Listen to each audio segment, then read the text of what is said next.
let me say thank you to my fellow governors. Half of America now is standing against the Biden administration, also more than a majority of all the attorneys general across the country. Biden is not taking on Texas. Biden is taking on the United States of America.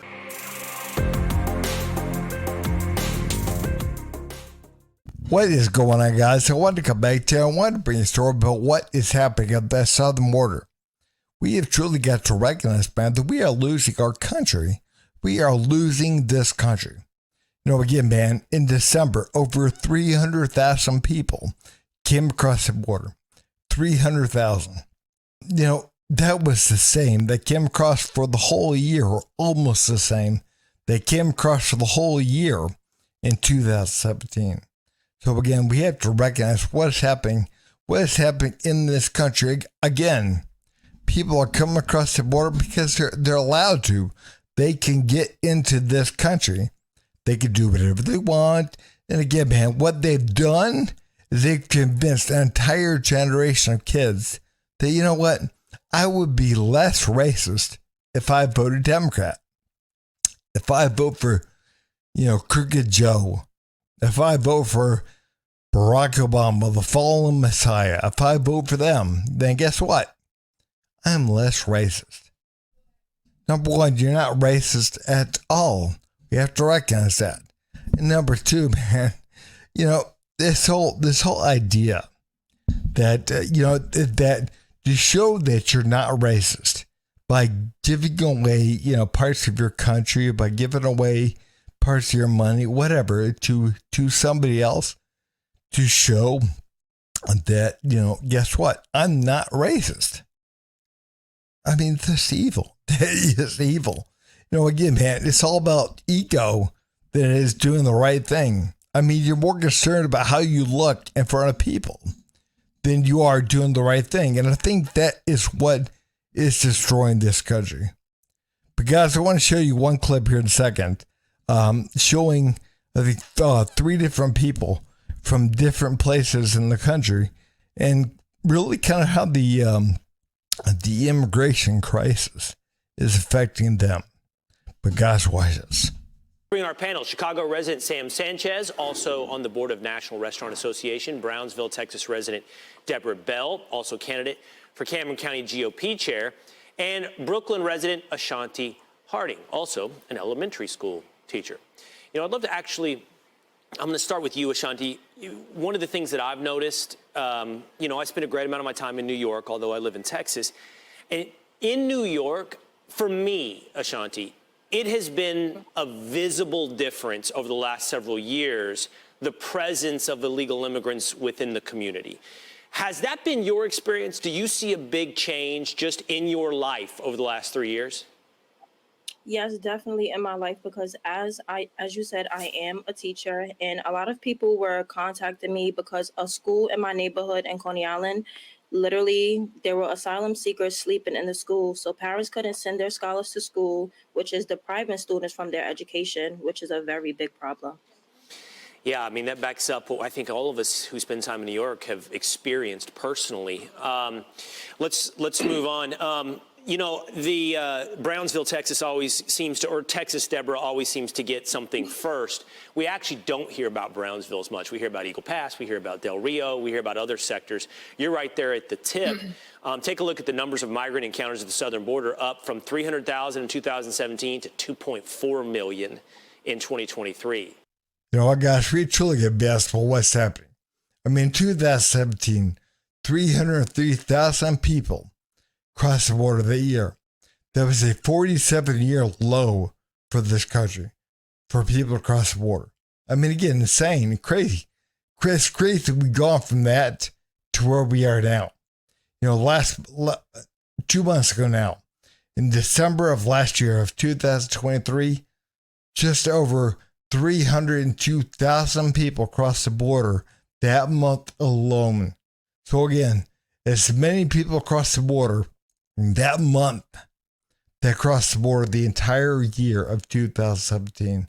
And again, man, we have to recognize no laws have changed from Trump to Biden. No laws have changed. He just does not want to enforce laws. Again, this is being done on purpose. And people, they got to recognize this is being done on purpose. It's not an accident. Again, man, they're destroying not only this country, but the Western world. And look at what's happening in the Western world right now. And again, there can't be a coincidence. There can't. Again, they know what's going on. They know what they're doing. And again, man, we are going to lose this country, and we're going to lose the Western world. Western civilization, as we know, is under attack. We have got to recognize what's going on. We got to start standing up because, again, what they're doing is they're making you feel guilty. They want to make you feel guilty if you don't help the poor migrants. The poor migrants, you got to feel bad. But the thing is, man, if we deplete ourselves, if we deplete this country, we're going to have nothing left to help them with. We are going to completely destroy this country for the next generation. What does that mean for your community in Brownsville? Well, I can tell you, Will, looking back at what happened to us during the months of May and June, we had crossings like we had never seen before. Personal experience, having been over in that area myself numerous times. Yep, right there. I've been right there with the video they're showing. That area in one, I don't even know. It was such a short distance. We took out 10 tons of trash. 10 tons of trash, less than a quarter mile that we cleaned up. So what happens is they cross over and they just drop everything as soon as they get to our side. And I'm talking anything and everything close. Yep, there's our picture. It's horrible. See the trash. It took 2 days just to clean that little area up. But Sam, the one community that I haven't been to is yours. I hear about it. I hear your mayor. I hear people finally starting to wake up in Chicago, it seems like, which has styled itself as a welcome place for illegal immigrants, all of a sudden saying, oh, maybe this isn't such a good thing for Chicago. Chicago is definitely depleting the resources that is long needed for these communities. $40 million a month being spent on migrants. That money is needed for educational programs, family training orientations. I mean, just last week we saw 2 executions where 4 teenagers were murdered because we don't have the resources, but yet we have the resources for undocumented or new migrants that are coming into the city. Definitely this has to stop. The federal government is not helping at all. I mean, the city is in crisis. We're worried about the summer coming up.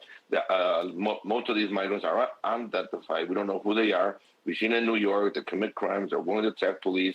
They shoot. Now they travel to California, supposedly. They could do there. So we're delivering the wrong message. They could commit crimes in the United States and not be held accountable. And you already had a crime problem in Chicago. Guys, man, think about this. In this country, when it comes to crime, we do have a problem. We do. Especially in these Democratic areas, man. Again, New York, Chicago, Philadelphia, LA, DC. We do have a crime. We do have a big problem. St. Louis, we do have a big problem when it comes to crime. But, I mean, imagine that with the defund the police stuff and the illegal immigration. I mean, again, a perfect storm, a perfect disaster. Guys, watch this. Actually, do you think that Mayor Adams and President Biden have it right? Crime is under control, going down? Did you see our stumbling president try to get through that in some cities? He's cherry picking a couple of cities, but those cities, the crime spikes were huge last year, and they might have gone down 2 murders this year. That doesn't count as crimes going down. Look at this. In the world statistics, name the top 10 murder capitals of the world. The first 6 are Mexico. They had 31,000 murders on the border by the cartels, etc. The next 4 are St. Louis, Baltimore, New Orleans, and Chicago. We're in the top 10. 4 of our cities are in the top 10 most murderous countries in the world. And Chicago, in the last 2 years, 1,326 murders. 1 year, they only arrested 9 guys for 800 plus murders. So they had carjackings in last year, 1,321 carjackings and 26,000 stolen cars. That's just one city, Brian. So what about Portland? Remember the riots in Portland and Seattle, right?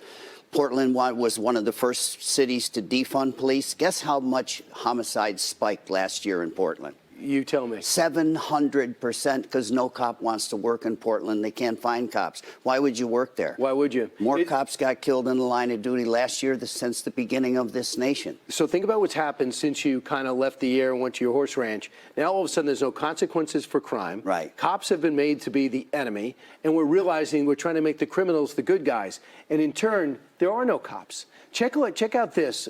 Talk about a police crisis. This is an excerpt. We have a staffing crisis in New York City. We've lost 3,000 officers last year. Our members are overworked, understaffed, not being able to get days off. We are losing police officers every single day, over 200 a month. We cannot sustain this for the long run. That's the PBA president, Patrick Hendry, and he's saying this in New York, where we've lost thousands of officers, but still have 34,000, and they can't handle it. Man, what they're doing is they're telling some groups, you ought to feel guilty for, what has happened in the past. You ought to feel guilty. And they're telling other groups, yeah, you're victims. You are victims. You ought to be mad. You ought to be angry. Because, again, you can't get ahead in life. So, again, that's what they're telling people. That's a way to control people. You're dividing people. You're weakening them. And then, again, you take over. You want to do things like defund the police. The police are having enough problems as it is. But again, you want to defund the police. Then you want to keep the border wide open. Again, millions of people coming across the border over the last few years. But again, you want to defund that. You want to defund the police to make people less safe. Yeah. And again, if you don't agree with defunding the police, then guess what? You're a racist. You're a white supremacist. We have truly got to understand what they're doing to this country. And again, that's the way, to have control over people is tell them, hey, look, man, you're bad. You're bad because you're white. You're bad. And again, if you're not down with the black and brown, then guess what? You're racist. You're a racist jerk. And again, we have truly got to understand, man, that's not even close to being real. They're telling you that so they can have power over you. They can tell you, hey, look, man, if you're not racist, like you claim not to be, then guess what? You would defund the police and you would keep the southern border wide open. That's what they're saying. And you're not going to be racist, are you? You're not going to be bad. And again, man, oh no, I don't want to be looked upon as whatever, man. Please, no, I don't. So what they do is they get people to feel bad. And they try to kind of appeal to their ego in a way. That, you know what, you know you're not doing the right thing, but, you want to look like you're doing the right thing. And right now, looking like you're doing the right thing is more important than actually doing the right thing. So guys, we have truly got to recognize what's happening. They're playing you. They're using you. And again, it's not just happening in this country. It's happening, across the Western world. It really is. So again, we do know that something is going on.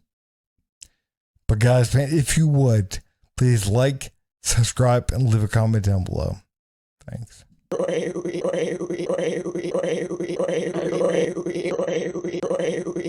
You son of a